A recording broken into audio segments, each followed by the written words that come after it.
ముగ్గురు ఉన్నవాళ్ళని జడ్జిమెంట్ చెప్పిన 5 పేర్లు తెలిస్తేనే మనం ఆ ప్రశ్న ఆన్సర్ చేయగలం. ప్రశ్న క్వాలిటీలు అడగవచ్చు కరెంట్. కాబట్టి మీ అందరికీ నా సబ్మిషన్ ఏంటంటే రోజు 1 గంట పేపర్ చదవాలి. సాఫ్ట్ కాపీ అయినా చదవండి, హార్డ్ కాపీ. చాలా మంది ఫోన్లో చదువుతున్నారు. ఇంకా మీ పుస్తకాలు లేకపోతే వచ్చేది కదా. ఫోన్లో చదివిన పేపర్ చదవాలి. ఇంగ్లీష్ పేపర్ అయితే హిందూ, తెలుగు పేపర్ అయితే ఈనాడు, సాక్ష్యం. మళ్ళీ ఒకటి చెప్పుకోవాలి చెప్పకపోతే రెండింటిలో ఏదో పేపర్ చదవాలి. పరిస్థితి బాగోలేదు. రెండింటిలో ఏదో పేపర్ చదివి మనం పాయింట్ పేజెస్ పుస్తకం పెట్టుకుని ఆ రోజు ఉన్న మేజర్ ఇష్యూస్ ఏంటి రాయాలి. దీనికి 1 గంట గంటన్నర వెచ్చించాలి. ఈ కష్టం అంతా ఎక్కడ పడతామని అంటారు. కష్టపడకుండా ప్రభుత్వ ఉద్యోగాలు రావు. కాబట్టి కరెంట్ అఫైర్స్ మీద ఫోకస్. 5వది రీజనింగ్ అండ్ మెంటలిటీ. అది మీ అందరికీ తెలిసింది. రీజనింగ్ అండ్ మెంటలిటీ 30 మార్కులు 30 ప్రశ్నలు. అవి ఆర్ఎస్ అగర్వాల్ ఇండియా మొత్తం స్టాండర్డ్ టెక్స్ట్ బుక్ అది. కాబట్టి 150 మార్కులు.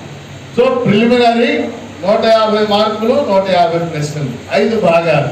మొదటి భాగం భారతదేశ చరిత్ర, 2వ భాగం భూగోళ శాస్త్రం, 3వ భాగం ఇండియన్ సొసైటీ, 4వ భాగం కరెంట్ అఫైర్స్, 5వ భాగం రీజనింగ్ అండ్ మెంటల్. 5, 30, 150.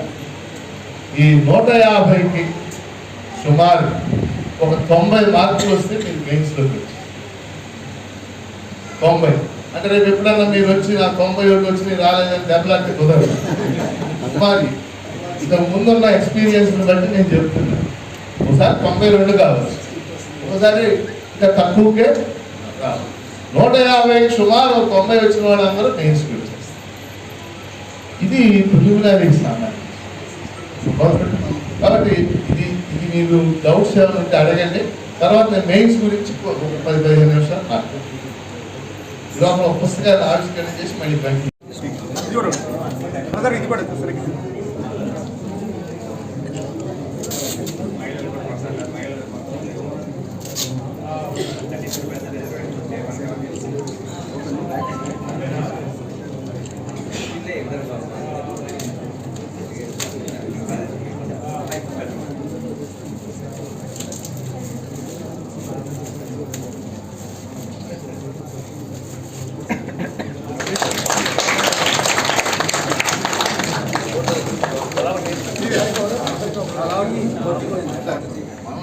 చూపించాలి, ఆవిష్కరించాలి.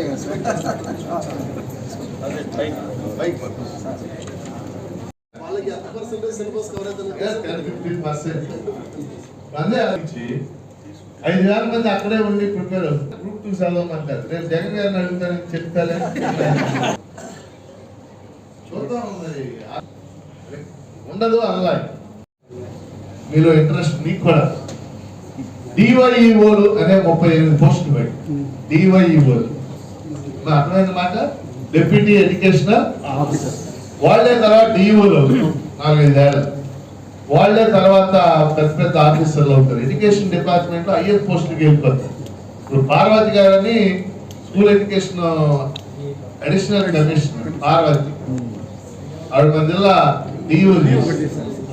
ఆవిడ నా దగ్గర గ్రూప్ 1 కోచింగ్ గ్రూప్ 1 తీసుకుని ఆ అనుభవంతో డివైఓ రాసి, అప్పట్లో డివైఓ సెలెక్ట్ అయ్యి తర్వాత డిఈఓ, ఆర్జేడి ఇవన్నీ కూడా అయిపోయింది. పీజీ అంటే మళ్ళీ ఎంసీఏ వాళ్ళు, ఎంటెక్ వాళ్ళు బీఈడీ చేయడానికి ఉపయోగపడే పీజీలో దాన్ని రాసుకోవచ్చు. అంటే MSc chemistry, MSc maths, MSc physics, MSc botany, MSc zoology, MA politics, MA history, వీళ్ళు ఎలిజిబుల్. సో మీలో ఎవరన్నా ఉంటే ఆ ఎలిజిబిలిటీలో మీరు రాసుకోవచ్చు. Eligible more eligible. తర్వాత ఒక 250 పోస్టులు డిగ్రీ కాలేజ్ లెక్చరర్ పోస్ట్ పడతాం. డిగ్రీ కాలేజ్, డిగ్రీ అంటే మీకు తెలుసు కదా, పీజీలో 55% ఉండాలి, ప్లస్ పిహెచ్డి కానీ, సెట్ కానీ పాస్ అయ్యి ఏపీ సెట్ అని ఉంటుంది తెలుసు. అలాగే నెట్ అని ఉంటుంది ఒక ఎగ్జామ్. నెట్ కానీ సెట్ కానీ స్లెట్ కానీ పిహెచ్డి కానీ 5 రోజులు డిగ్రీ కాలేజ్ దానికి వెళ్తుంది. అట్లాగే జూనియర్ లెక్చరర్స్ కొన్ని పోస్టులు పడబోతుంది. 500-600 ఉండేటట్టు చూడాలని ప్రయత్నం చేస్తారు. జూనియర్ లెక్చరర్స్ మీలో పీజీ అయిన వాళ్ళు అందరూ 50% ఉంటే ఎలిజిబుల్.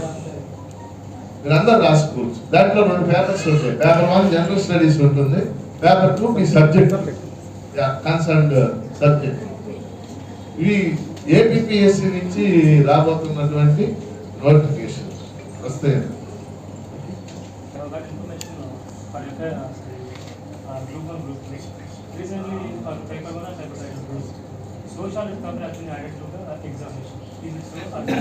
ఎప్పుడే వచ్చాము ఇందాక వివరంగా చెప్పారు. ఓషియాని కాదు, ఇండియన్ సొసైటీ అనే పేరుతో గ్రూప్ 2 ప్రిలిమినరీలో 30 మార్కులు పెట్టారు. ఎక్కువసేపు దాని గురించి మాట్లాడారు. One of the subject of preliminary examination పెట్టారు. మెయిన్ లో 2 పేపర్స్ ఉంటాయి. ఎన్ని పేపర్లు ఉంటాయి? 300 మార్కులు. పేపర్ 1 2 భాగాలు ఉంటుంది. 150 మార్కులు, 150 ప్రశ్నలు. ఈ 2 భాగాల్లో మొదటి భాగం ఆంధ్రుల సాంస్కృతిక సామాజిక చరిత్ర. ఒక మాటలో మామూలుగా చెప్పాలంటే ఆంధ్రుల చరిత్ర. 75 మార్కులు, 75 ప్రశ్నలు. అర్థమైందా మీకు? ఆంధ్రుల చరిత్ర ఎన్ని మార్కులు ఉంటుంది? 75 మార్కులు, 75 ప్రశ్నలు.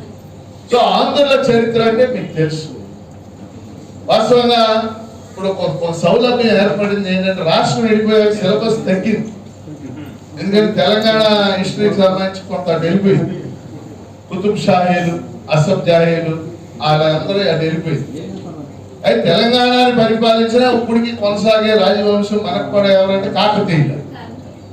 కాకతీయులు వరంగల్ని తెలుసు కదా మీకు, వరంగల్ని ఆధారం చేసి పరిపాలించారు. అయినా సిలబస్ లో ఉన్నారు. ఎందుకున్నారని నెల్లూరు దాకా పరిపాలించారు. కాబట్టి ఆంధ్రుల చరిత్రలో శాతవాహనం కీలకమైన చాప. ఇక్ష్వాకులు, శాలంకాయలు, చోళులు, చాళుక్యులు, కాకతీయులు, ముసునూరు రాజులు, రెడ్డి రాజులు. మనకి తిరంగపురం దగ్గర కొండవీడు అని ఉంది కదా, కొండవీడు రాజధానిగా చేసుకుని 250 సంవత్సరాలు రెడ్డి రాజులు పరిపాలించారు. తర్వాత విజయనగరం. ఇదంతా ఏన్షియంట్ అండ్ మిడివల్ ఏపీ హిస్టరీలో. మోడర్న్ హిస్టరీలో బ్రిటిష్ వాళ్ళు ఆంధ్రాన్ని ఆక్రమించారు.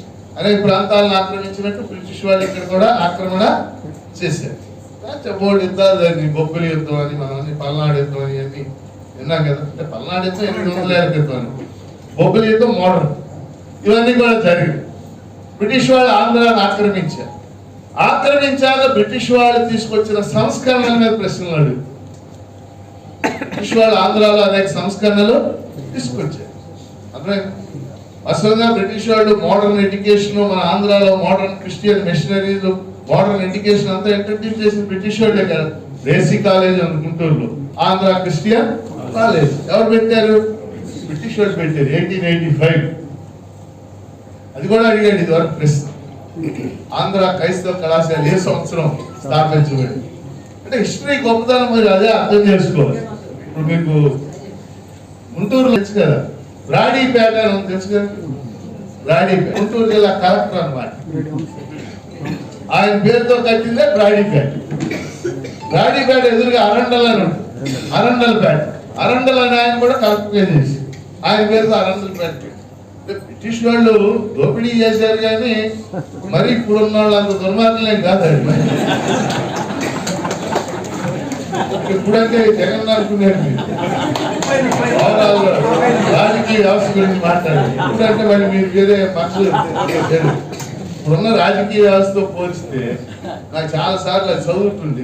గొప్ప పనులు చేశారు. ప్రభుత్వం రైళ్లు వేసారు, వాళ్ళు పోస్ట్ ఆఫీసులు పెట్టారు, ఇంగ్లీష్ ఎడ్యుకేషన్ పెట్టారు, మోడర్న్ ఎడ్యుకేషన్ పెట్టారు, లెక్కలు పెట్టారు, ఫిజిక్స్ పెట్టారు.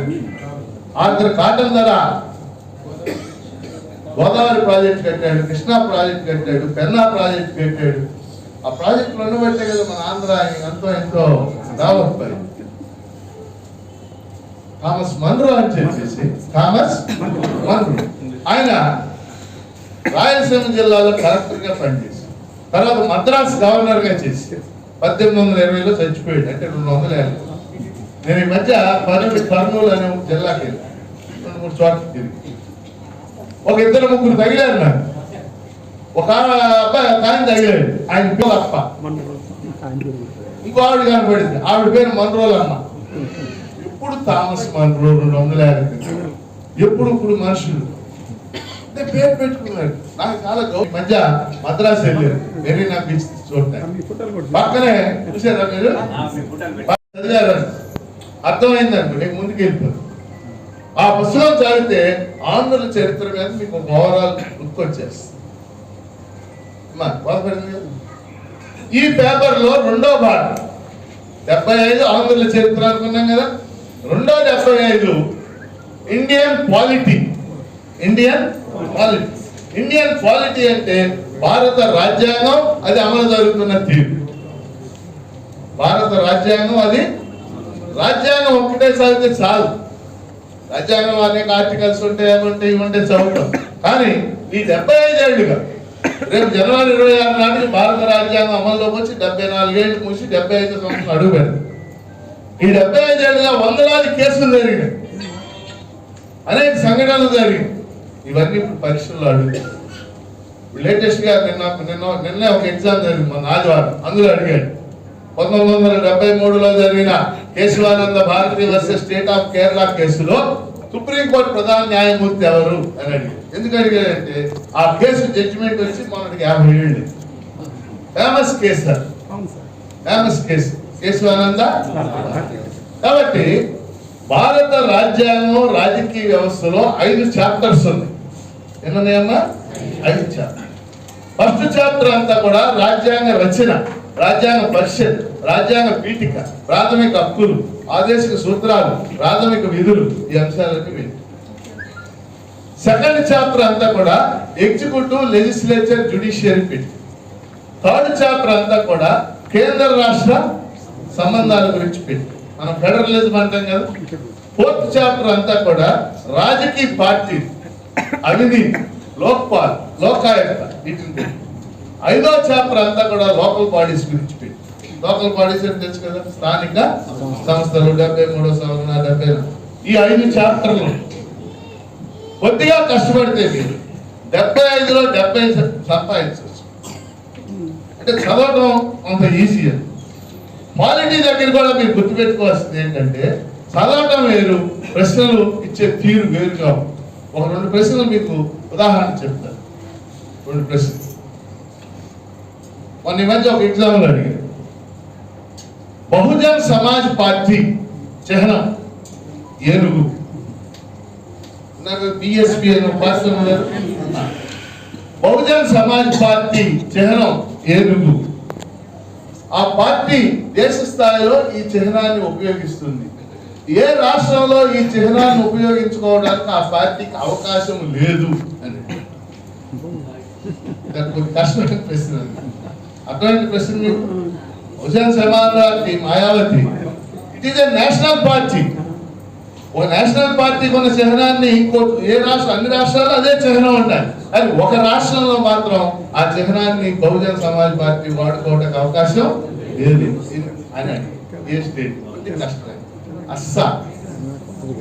అస్సాంలో ఏమైందంటే బహుజన్ సమాజ్ పార్టీ ఏర్పడే ముందే అస్సాంలో అస్సాం గణ పరిషత్ అనే పార్టీ అస్సాం వాళ్ళు ఏనుగురు పెట్టుకున్నారు చిహ్నం.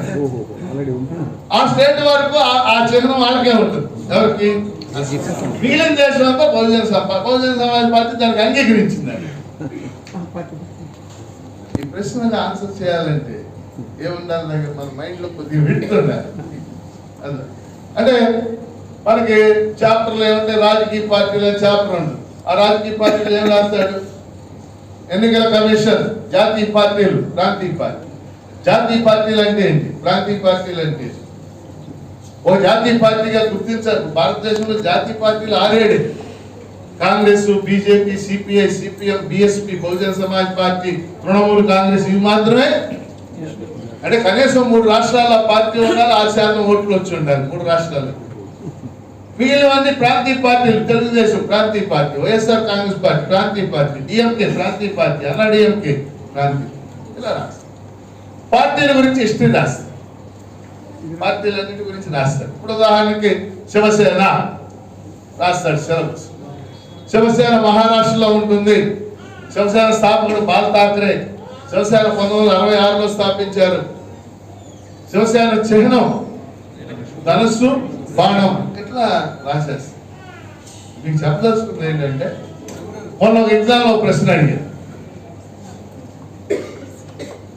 గత 17 సాధారణ ఎన్నికలను, ప్రశ్న అర్థం చేసుకో, గత 17 సాధారణ ఎన్నికలు, రేపు 2024లో జరగ లోక్సభ ఎలక్షన్స్, 18లో ఎన్నికలు, లోక్సభకు జరిగే ఎలక్షన్స్ మాత్రమే సాధారణ ఎన్నికలు. గత 17 సాధారణ ఎన్నికలను ఒకే చిహ్నముపై పోటీ చేసిన party A Congress, B BJP, C CPI, D CPM. ఈ ప్రశ్నకి ఆన్సర్ ఏ పుస్తకంలో ఉండదు. ఇక్కడ మనకు కొద్దిగా మన బుర్రను ఉపయోగించాలి. ఆ ప్రశ్న 2 ఏళ్ల క్రితం ఇచ్చారు. 90% అభ్యర్థులు, 90% హోల్సేల్ గా కాంగ్రెస్ అభ్యర్థులు. ఎందుకంటే అది పార్టీ మొదటి నుంచి అదే, అది కాంగ్రెస్ కాదు. కాంగ్రెస్ 1952లో ఫస్ట్ ఎలక్షన్ లో పోటీ చేసినప్పుడు దాని గుర్తు కాడి, 2 ఎద్దులు.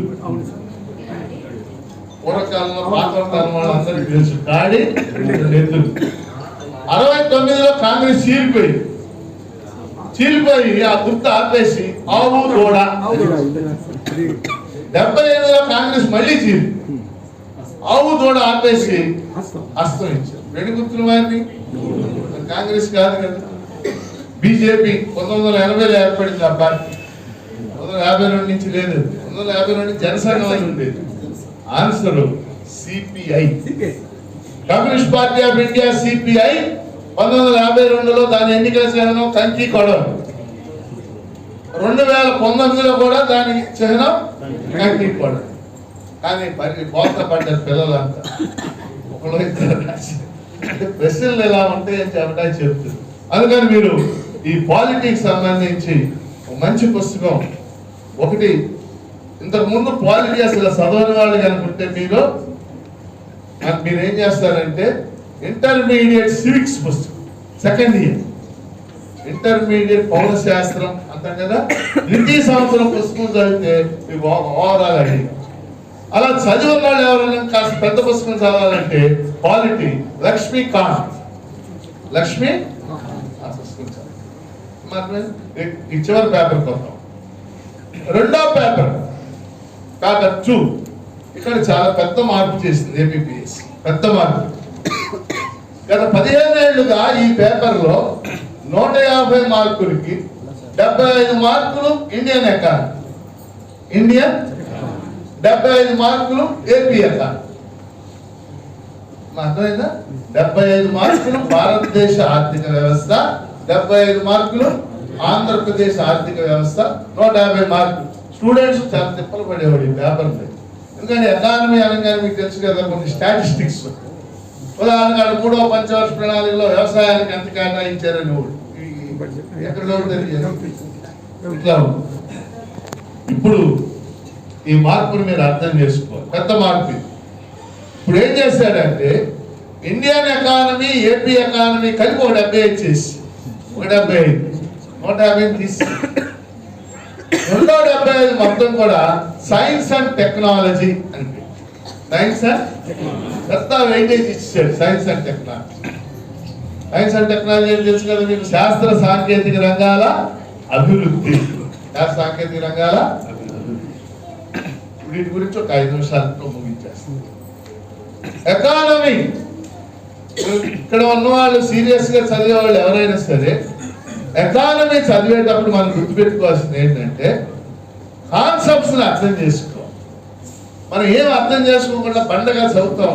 అసలు ఎకానమీ అంటే ఏంటి, జీడిపి అంటే ఏంటి, జాతీయ ఆదాయం అంటే ఏంటి, తలసరి ఆదాయం అంటే ఏంటి, రాష్ట్ర స్థూల ఉత్పత్తి అంటే ఏంటి, కొన్ని పదాలు తెలుసుకోవాలి. అది తెలుసుకోకుండా చదివితే ఉపయోగం లేదు. ఇప్పుడు దానికి ఎకానమీ అంటే ఏంటి? మానవ జీవితంలో అన్నిటికంటే ప్రధాన వ్యవస్థ ఏంటి? ఎకానమీ. ఎకానమీ అంటే ఏంటి? ప్రపంచంలో ఏ దేశంలో అయినా సరే ఎకానమీ అంటే 3 రంగాలు. ప్రాథమిక రంగం వ్యవసాయ రంగం, ద్వితీయ రంగం పారిశ్రామిక రంగం, తృతీయ రంగం సేవల రంగం. ఈ 3 రంగాలు కలిపి ఎకానమీ అంటారు. జీడిపి అంటే ఏంటి? ఒకానొక సంవత్సర కాలంలో ఈ 3 రంగాల్లో జరిగినటువంటి వస్తు సేవల ఉత్పత్తి విలువే జీడిపి. అలా మనం కొన్ని విషయాలు తెలుసుకుని ఇది చదవాలి. దీనికి మంచి పుస్తకాలు తెలుగు అకాడమీ మొన్న రిలీజ్ చేసే రిలీజింగ్ ఫంక్షన్ లో నేను కూడా పాల్గొన్నాను. తెలుగు అకాడమీ వాళ్ళు భారతదేశ ఆర్థిక వ్యవస్థ అని పుస్తకం వేసి నేను ఆ లైబ్రరీకి 3 బుక్స్ అది ఇవ్వబోతున్నాను. ఆంధ్రప్రదేశ్ ఆర్థిక వ్యవస్థ అని పుస్తకం వేసి అర్థమైందా? ఒకటి ఏంటి? భారతదేశ గైడ్ కాదు, మీరు Telugu academy books standard books కదా. ఈ రెండింటితో పాటు ఎకనామిక్ సర్వే అని ఉంటుంది. ఏంటది? ప్రతి సంవత్సరం బడ్జెట్ ముందు రోజున ఎకనామిక్ సర్వే విడుదల. ఉదాహరణకి మన ఫిబ్రవరి 1న నిర్మలా సీతారామన్ ఆర్థిక మంత్రి బడ్జెట్ ప్రతిపాదించారు. ఓకే, బడ్జెట్ ముందు రోజు ఆర్థిక మంత్రి ఏం చేస్తుందంటే ఎకనామిక్ సర్వేని ప్రతిపాదిస్తారు. బొగ్గన రాజేంద్రనాథ్ రెడ్డి గారు ఆర్థిక మంత్రి ముందు రోజు బడ్జెట్ ప్రతిపాదన ముందు రోజు ఎకనామిక్ సర్వే. మీరు ఎవరైనా చెప్పండి, ఎకనామిక్ సర్వేకి బడ్జెట్కి తేడా ఏంటి?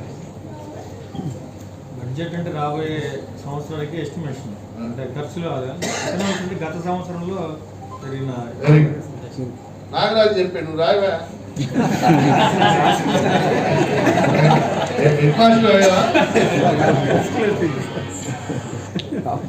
బడ్జెట్ అంటే రాబోయే సంవత్సరం ప్రతిపాదన. ఏ శాఖకి ఎంత కేటాయించాం, వ్యవసాయానికి ఎంత కేటాయించాం, విద్యకి ఎంత కేటాయించాం, రాబోయే సంవత్సర ప్రతిపాదన. ఎకనామిక్స్ సరిపోయంటే జరిగిపోయిన సంవత్సరంలో సాధించిన అభివృద్ధి వివరణ. ఇప్పుడు మొన్న జరిగింది అనుకోండి, బొగ్గన రాజేంద్రనాథ్ రెడ్డి 2023-24 బడ్జెట్ ప్రతిపాదించి 2022-23 ఎకనామిక్స్ సర్వే ప్రతిపాదించి. ఇప్పుడు రేపు మార్చిలో రేపు ఓటాన్ అకౌంట్ ప్రతిపాదిస్తారు. రేపు మార్చి ఫిబ్రవరి ఇప్పుడు ఏం చేస్తారు? 2024-25 బడ్జెట్ ప్రతిపాదిస్తారు. అలా ఉంటుంది అన్నమాట. ఎందుకు ఈ మాట చెప్తున్నాను? మీకు చాలా ప్రశ్నలు ఎకానమీలో ఎకనామిక్ సర్వే మీద అడుగుతారు. ఎకనామిక్ సర్వే నుంచి అడుగుతారు. అది మీరు చూడాలి. చివరి అంశం ఏంటంటే సైన్స్ అండ్ టెక్నాలజీ 75 మార్కులు 75 ప్రశ్నలు. దీని సిలబస్ లో 5 భాగాలు పెట్టారు. శాస్త్ర సాంకేతిక రంగాల అభివృద్ధి అంటే మీకు తెలుసు. భారతదేశం సైన్స్ అండ్ టెక్నాలజీలో సాధించిన అభివృద్ధి అంతా ఫస్ట్ చాప్టర్ లో పెట్టి, అంటే space technology, defence technology, missile technology ఇవన్నీ పెట్టి. సెకండ్ చాప్టర్ అంతా కూడా ఇన్ఫర్మేషన్ టెక్నాలజీ, మనం ఐసీటీ అంటున్నాం కదా, ఆ టెక్నాలజీ, దానికి సంబంధించిన విధాన తీర్మానాలు. ఒక చాప్టర్ అంతా సాంప్రదాయేతర ఇంధనం పెట్టి, ఒక చాప్టర్ అంతా పర్యావరణ సమస్యలు పెట్టి, ఈ విధంగా 5 చాప్టర్లు పెట్టాడు. 5-15 దానికి 75 మార్కులు ఇస్తారు. దీనికి కూడా తెలుగు అకాడమీ వాళ్ళు ఒక మంచి పుస్తకం వేశారు, latest science and technology. Rajanath గారు మీరు కొన్ని చాప్టర్లు చెప్పవచ్చు అందులో. క్లాస్ సిలబస్ చూసి పర్యావరణ పొల్యూషన్ చాలా ఉన్నాయి అందులో. దానికి సంబంధించి తెలుగు అకాడమీ వాళ్ళు మంచి పుస్తకం వేశారు, అది చూడొచ్చు మీరు. రెండవది, ఎవరైనా ఇంగ్లీష్ లో కనుక చదివితే స్పెక్ట్రమ్ పబ్లికేషన్, తెలుగులో హరికృష్ణ గారు అని చెప్పేసి ఈ కాంపిటేటివ్ ఎగ్జామ్ టీచ్ చేస్తారు. ఆయన సైన్స్ అండ్ టెక్నాలజీ మంచి పుస్తకం. ఓకే, సో ఇప్పుడు 2 పేపర్లు 300 మార్కులు. సో ఈ 300 మార్కులకు ఆధారంగానే మీ ఎంపిక గ్రూప్ 2కి. ఓకే, సో ఇది 2 పేపర్లు, దీని వివరాలు. మీకు ఏమైనా డౌట్స్ ఉంటే అడగండి. జరగదు కానీ ప్రతి జనాభా లెక్కలో ఎస్సీ ఎస్టీ జన్మం జరుగుతుంది. ఎస్సీ ఎస్టీ 2001, 1997, 1980 ఎస్సీ ఎస్టీ గణన వరకు ఖచ్చితంగా అన్ని జనాభా లెక్కల్లో జరిగింది. బ్రిటిష్ ఇండియా స్వాతంత్రం రాకముందు 1931లో జరిగిన జనాభా లెక్కలంటే అప్పుడు ఇండియా అంటే 2 ఇండియాలు కదా, ఒకటి బ్రిటిష్ ఇండియా, 2 రాజుల ఇండియా. ఇష్టంగా లేదు. అందుకని ఏ స్టేట్ ఆ స్టేట్లు దిగిపోతుంది. ఇప్పుడు జగన్మోహన్ రెడ్డి గారు కూడా మన ఏదో యాప్ ద్వారా కులగణన చేస్తామన్నారు, అందరికి వర్షాలు వచ్చి వాయిదా చేశారు. మరి జరుగుతుందో జరగడం మంచిది, జరగడం మంచిది. కులగణన జరిగితే కొన్ని సోషియో ఎకనామిక్ ఇష్యూస్ ముందుకు వస్తాయి. బీసీలు, ఎస్సీలు, ఎస్టీలు ఎంతమంది తెలిసి దాన్ని బట్టి స్కీమ్స్, బెనిఫిట్స్ ఇవన్నీ మారుతాయి. రిజర్వేషన్స్ కూడా మార్చు. భారతదేశంలో రిజర్వేషన్స్ అనేది పెద్ద ఇష్యూ, మీకు అందరికి తెలుసు కదా. రిజర్వేషన్స్ ఏంటంటే 1964లో కేసు జరిగింది, Balaji versus Union of India. అర్థమైందన్నమాట, బాలాజీ వర్సెస్ యూనియన్ ఆఫ్. ఆ కేసులో సుప్రీంకోర్టు తీర్పు చెప్పి మీరు ఏ రిజర్వేషన్లు అయినా ఇచ్చుకోండి, but that should not exceed 50%. 50% పెంచడానికి వీలు. దాని మూలంగా ఏమైందంటే భారతదేశంలో, అందుకని మండల కమిషన్ బీసీలు 50% ఉందని చెప్పారు మండల కమిషన్, కానీ రిజర్వేషన్ 27% ఆయన ప్రతిపాదన చేసింది. ఐఏఎస్ ఐపీఎస్ లో బీసీలకి 27% ప్రతిపాదన చేసింది. కారణం ఏంటంటే 50% పెంచుకోండి. అయితే ఇంకో విషయం మీరు అర్థం చేసుకోండి, ఇండియాలో ప్రస్తుతం 50% రిజర్వేషన్లు దాటి అమలు జరుగుతున్న ఏకైక రాష్ట్రం తమిళనాడు. తమిళనాడులో రిజర్వేషన్ 69%. మరి ఆ ఒక్క రాష్ట్రంలో ఎలా అమలు జరుగుతుంది అంటే, ఆ ఒక్క తమిళనాడులో అందరూ బీసీలే, బ్రాహ్మణులు, ఇతర కులాలు లేవు. అర్థమైంది మీకు? కాబట్టి అక్కడ ఏం చేశారంటే తమిళనాడు కోసం ప్రత్యేకంగా రాజ్యాంగ సవరణ చేసి తమిళనాడు ఒక్కదానికి 69% రిజర్వేషన్ ఉండేలా పెట్టారు. అందుకని ఒక్క రాష్ట్రంలోనే ప్రస్తుతం 69%. మిగిలిన అన్ని రాష్ట్రాల్లో కూడా రిజర్వేషన్ 50% సీలింగ్ తో కొనసాగాలి. ఈయన మార్చాలంటే కాన్స్టిట్యూషన్ ఏం జరగాలి, అమెండ్మెంట్. మన రాష్ట్రంలో ఆల్రెడీ 50% అమలు జరిగిపోతుంది. మన రాష్ట్రంలో బీసీలు 25%, బీసీ 4%, 29%, ఎస్సీలు 15%. తెలుసు కదా, 29, 15, 40, 6% ఎస్టీ, 50% అమలు. రాజశేఖర రెడ్డి అధికారంలో ఉన్నప్పుడు మీకు గుర్తున్న మీలో ఎవరికైనా ఆయన ముస్లిం మైనార్టీలకి రిజర్వేషన్ ఇచ్చి 5% పెట్టాడు. 5% మైనార్టీలకి ఉద్యోగాల్లో రిజర్వేషన్ 5% పెడితే ఏమైంది, 51 అయింది. అర్థమైంది? అప్పుడు కోర్టులో వేసాడు, కోర్టు కొట్టేస్తే అప్పుడు 5ని ఏం చేశాడు, 4 అంటే 50.